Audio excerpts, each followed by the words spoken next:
Bonjour. Chapitre 3. Biodiversité. Résultats et étapes de l'évolution. 1. La biodiversité. Donc la biodiversité est à la fois la diversité des écosystèmes, la diversité des espèces et la diversité génétique au sein des espèces. Nous allons comprendre cela. Donc sur la planète, nous avons un nombre énorme d'écosystèmes différents. Donc exemple, forêt tempérée, lacs, déserts, forêt tropicale, océan. Donc ceci s'appelle la biodiversité des écosystèmes, parce qu'il y a une grande diversité. Donc prenons par exemple ensuite la forêt tempérée. Au sein de la forêt tempérée, nous observons une énorme diversité des espèces. Donc ceci est le deuxième niveau de la biodiversité. Donc, biodiversité des espèces. Et au sein d'une espèce, nous observons également une biodiversité génétique, c'est-à-dire une diversité des caractères. Et nous savons que ces caractères, ils sont déterminés par les gènes, notamment par les allèles, c'est-à-dire la séquence de nucléotides dans l'ADN. Donc, ces trois niveaux, écosystème, espèce et génétique, déterminent, c'est la définition de biodiversité.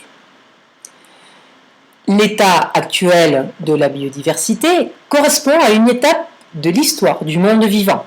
Donc, actuellement, on a une biodiversité, mais ça n'a pas toujours été comme ça. Dans le passé, dans les paléoécosystèmes, on trouvait des êtres vivants qui n'existent plus. Même s'il y a des êtres vivants qui se ressemblent beaucoup, ce ne sont pas les mêmes espèces qui ont vécu dans le passé.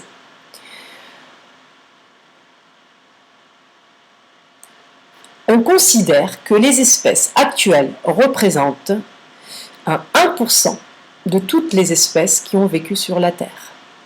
Donc elle représente une infime partie du total des espèces ayant existé depuis les débuts de la vie.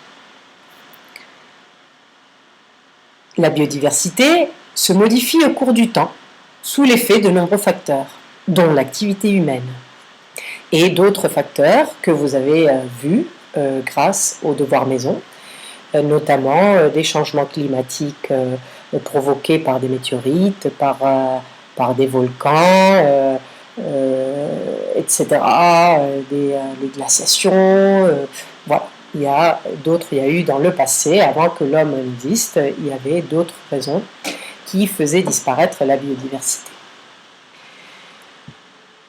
Donc, parmi les causes de l'érosion de la diversité, ici nous avons un graphique où on peut voir que la principale cause de la disparition de la diversité, de la biodiversité, ici nous avons les différents groupes, quelques groupes d'êtres vivants, pas tous, et on observe que c'est la perte et la destruction de leur habitat qui est la première cause de la disparition de la diversité parmi ces groupes-là.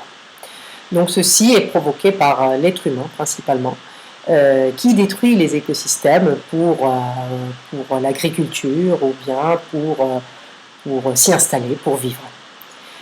Ensuite, deuxième cause de l'érosion de la diversité, la surexploitation. La chasse, la pêche. La pêche, c'est un problème très important de la disparition d'espèces actuellement. C'est un grave problème dans nos mers et nos océans. Aussi, nous avons la présence d'espèces invasives actuellement. Donc, un exemple, par exemple, c'est le chat. Le chat est une espèce qui a été introduite dans nombreux écosystèmes où il n'existait pas, lors des grandes expéditions et de la découverte de nouvelles terres, après la découverte de l'Amérique.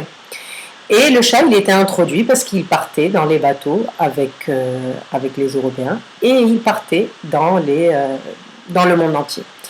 Et tout d'un coup, donc, le chat peut être un prédateur redoutable, surtout pour les petits mammifères, les oiseaux, etc. Et aussi, il prend la place des prédateurs existants dans ces écosystèmes-là. Donc il peut prendre la place de ces prédateurs et les faire disparaître aussi. Mais il y en a plein d'espèces invasives actuellement, de plantes, de crustacés, beaucoup d'animaux et de végétaux et d'êtres vivants en général, souvent à cause de l'être humain, donc l'introduction artificielle de la part de l'être humain, d'espèces dans d'autres écosystèmes. Ensuite, les maladies et la pollution aussi, qui, dans l'humain, en est la cause. 2. Première approche des mécanismes de l'évolution. Donc, activité 3.2. La diversité des allèles à l'origine de l'évolution des espèces. Donc, la diversité des allèles est l'un des aspects de la biodiversité, comme nous avons vu tout à l'heure.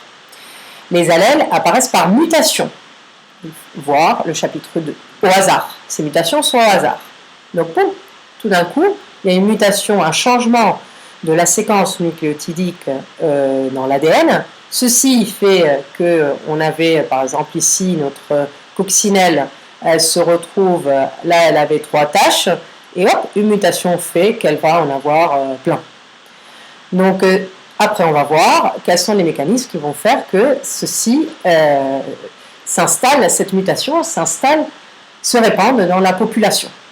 Donc, la mutation n'est pas un mécanisme en soi d'évolution, mais sans la mutation, il n'y a pas d'évolution. Donc, il faut d'abord qu'il y ait la mutation qui apparaisse au hasard, mais c'est la variation de la fréquence des allèles qui fait évoluer les espèces. Donc ça, c'est très important.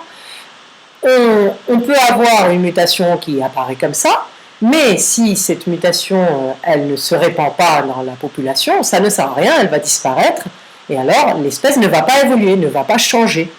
L'évolution veut dire un changement, une variation. Donc il faut que ces mutations qui apparaissent, elles deviennent de plus en plus fréquentes, et d'autres mutations, qu'elles disparaissent. Mais l'évolution consiste en une variation de la fréquence des allèles. Ça, c'est très important. Ce n'est pas les mutations, c'est la variation de la fréquence de ces mutations, donc à retenir, variation de la fréquence, qui fait évoluer les espèces. Donc ici, voilà, on a, dans toutes les espèces, il y a une énorme diversité génétique. Et ceci va permettre à toutes les espèces d'évoluer.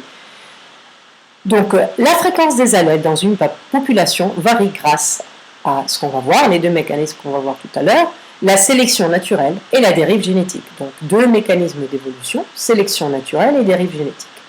La sélection naturelle et la dérive génétique peuvent conduire à l'apparition de nouvelles espèces.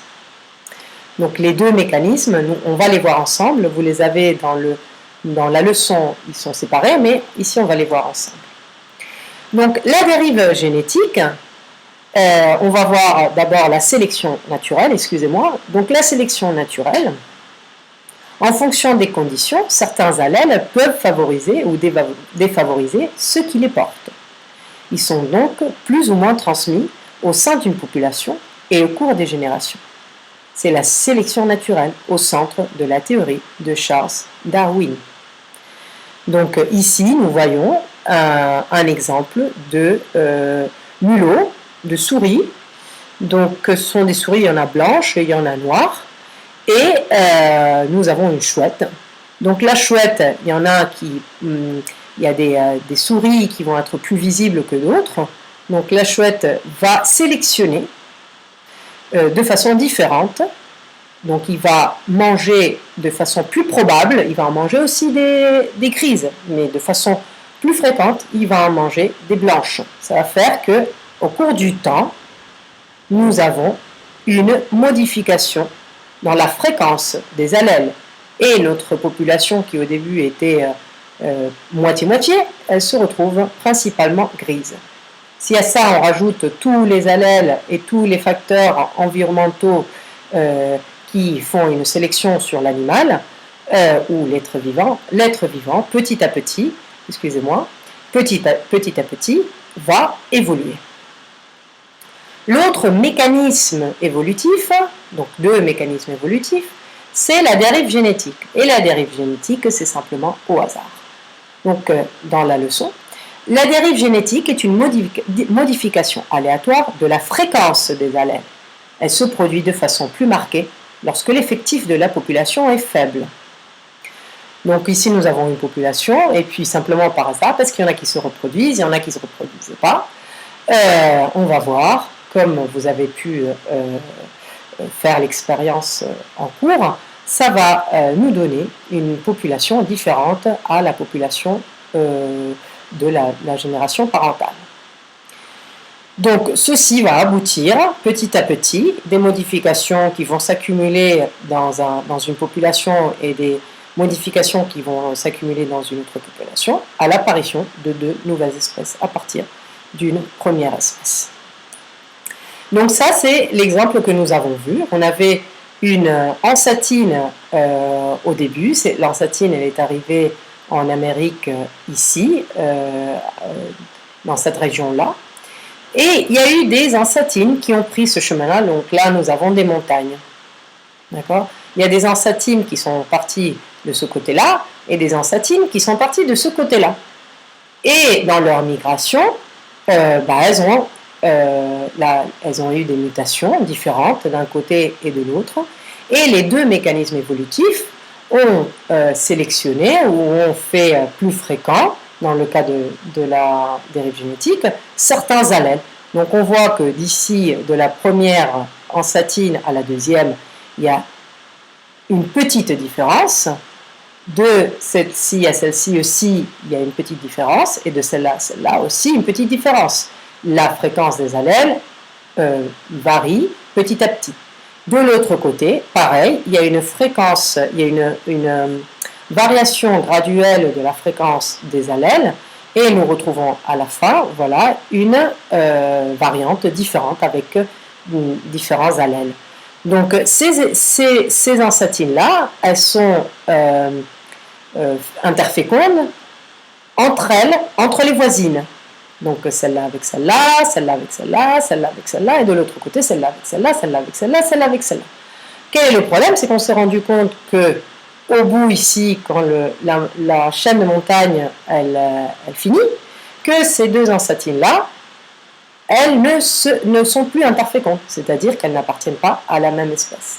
Elles ont accumulé tellement de mutations différentes d'un côté et de l'autre que maintenant, ce sont deux espèces différentes.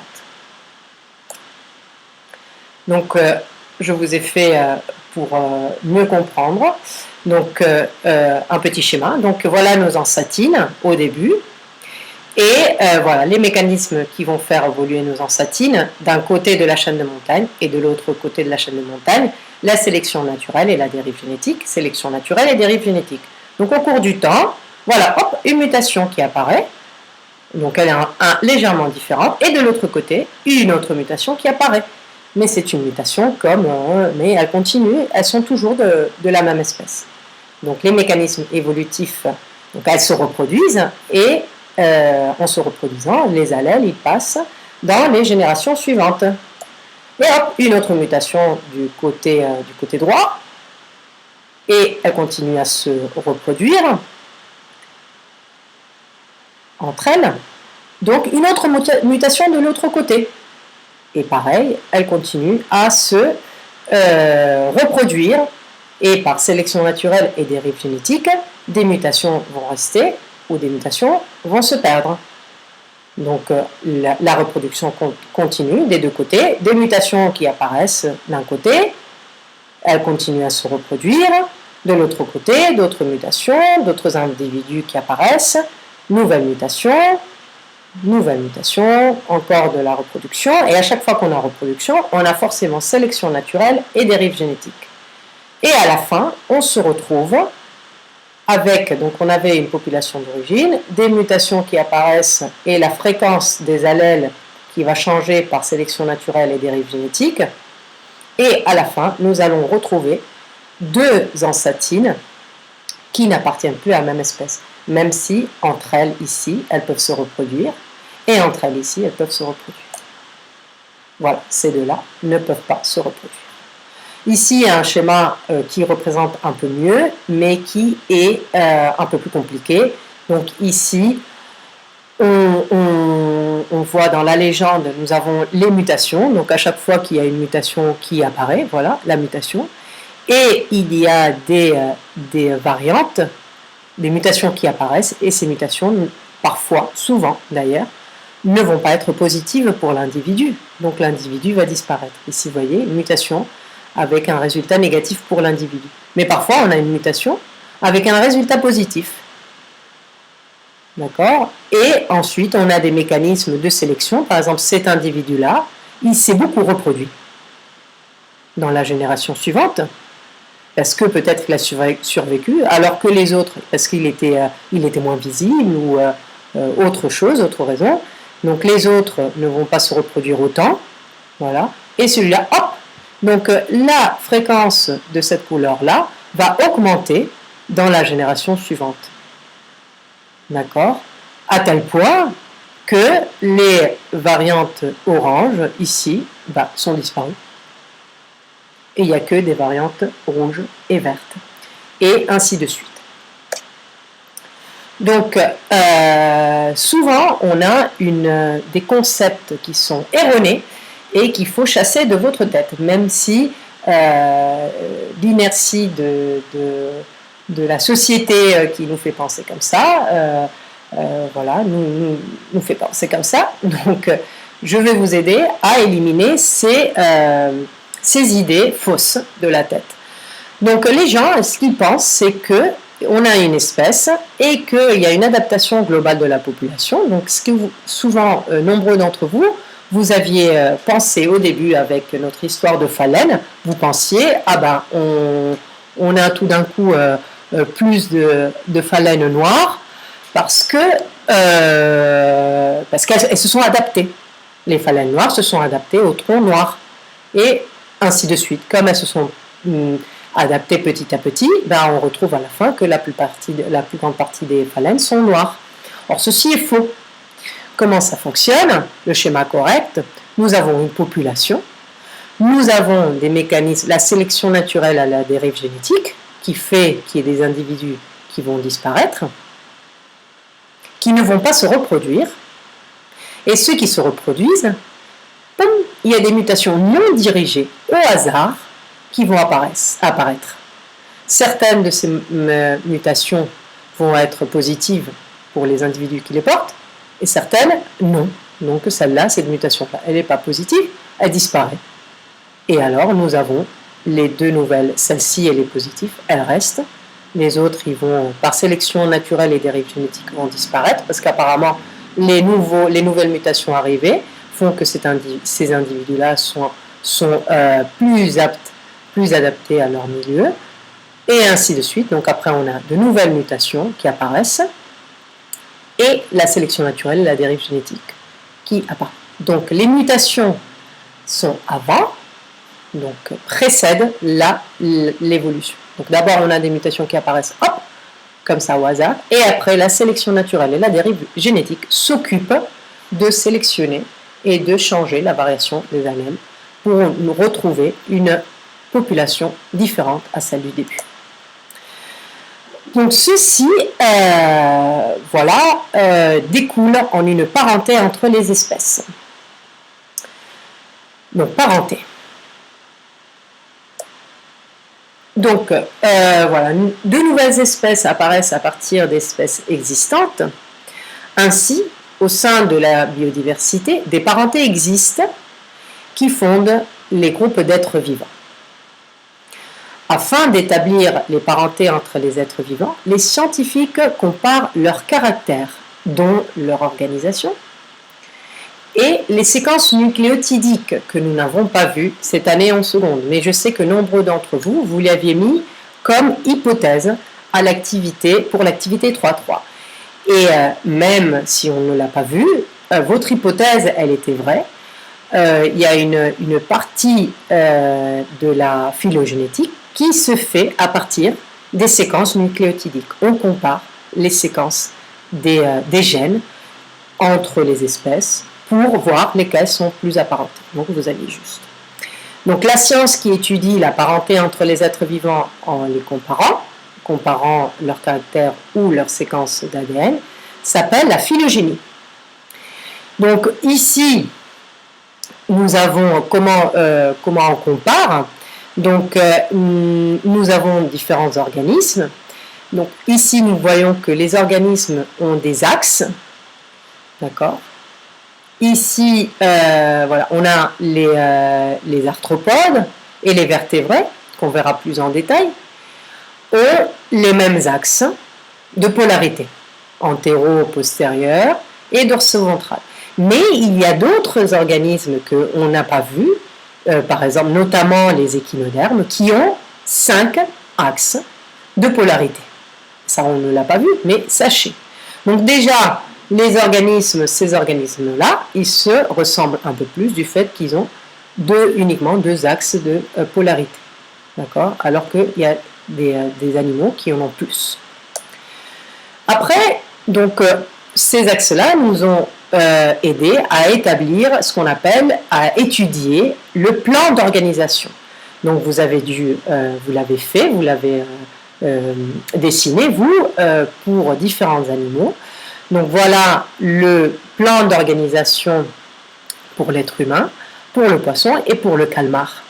Donc on observe que ces 2 animaux-là, ils ont le même milieu de vie, et par contre, ils ont un plan d'organisation complètement différent. Alors que les humains et les poissons, nous avons un milieu de vie totalement différent, mais une même organisation interne.